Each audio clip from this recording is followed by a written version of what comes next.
Meu nome é Guilherme, eu sou revendedor do Posto Modelo de Palmas Tocantins e sou parceiro do Clube Petro já há quase 2 anos. A gente tem 2 postos em Palmas, os 2 postos sem bandeira. O nosso principal posto, na verdade, ele está dentro de um bairro, que é um bairro mais populoso. Nós somos o primeiro posto lá.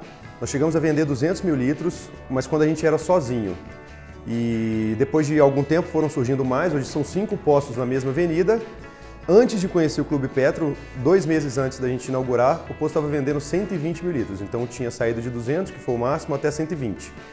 E em dezembro do ano passado, que foi onde nós conseguimos bater o máximo de venda de novo depois da entrada do Clube Petro, nós vendemos 196 mil litros. Então foi quase o que a gente tinha antes, mas agora com mais concorrentes. A história foi o seguinte, a empresa familiar, eu trabalhava com meu pai, sou formado em Direito. Eu não estava satisfeito com ter que vender barato, ter que brigar por preço.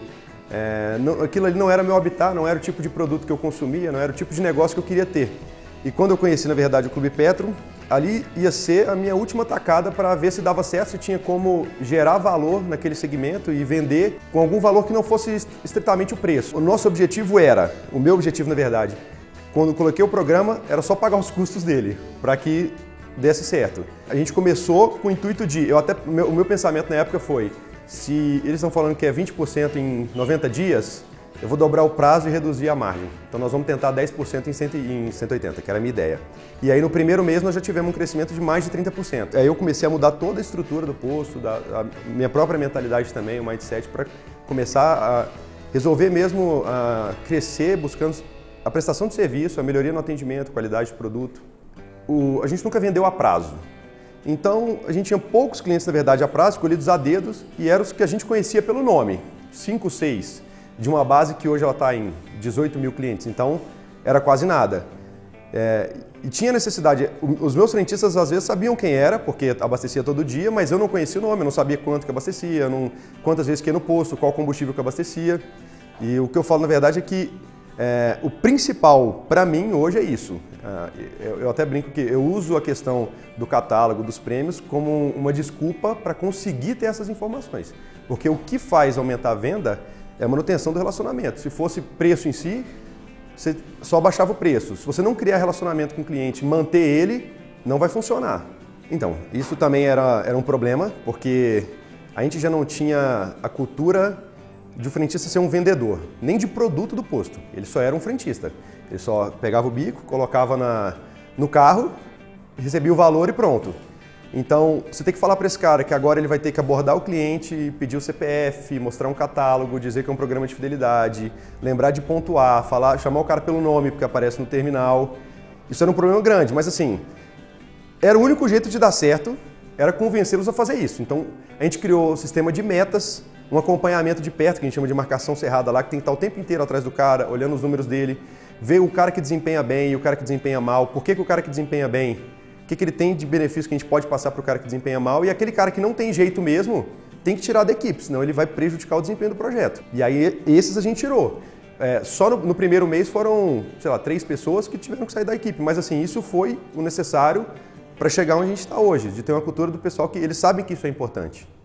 Isso aí para mim foi essencial. Eu tenho um RP, mas o meu RP não era muito bem definido, muito bem detalhado. Então, sei lá, eu tinha o relatório depois do que lhe aconteceu. Às vezes, no varejo principalmente, se você não tiver o que está acontecendo em tempo real para você mudar na hora e buscar uma solução diferente, talvez não dá tempo de você recuperar. E a questão que o Clube Petro trouxe é isso. Se eu entro aqui no relatório, eu sei quanto que já vendeu, como é que está o índice. Se eu vejo que está baixo, o que foi que aconteceu, isso em tempo real. Para mim é essencial. Se não tiver dado para metrificar, eu não sei para onde que eu estou indo. A gente começou, na verdade, com um programa. Assim, eu não acho que o programa em si só ele é uma estratégia completa. Eu digo assim, só colocar ele. Então a gente adotou estratégias dentro do programa. Você remunerar os seus frentistas é uma das estratégias.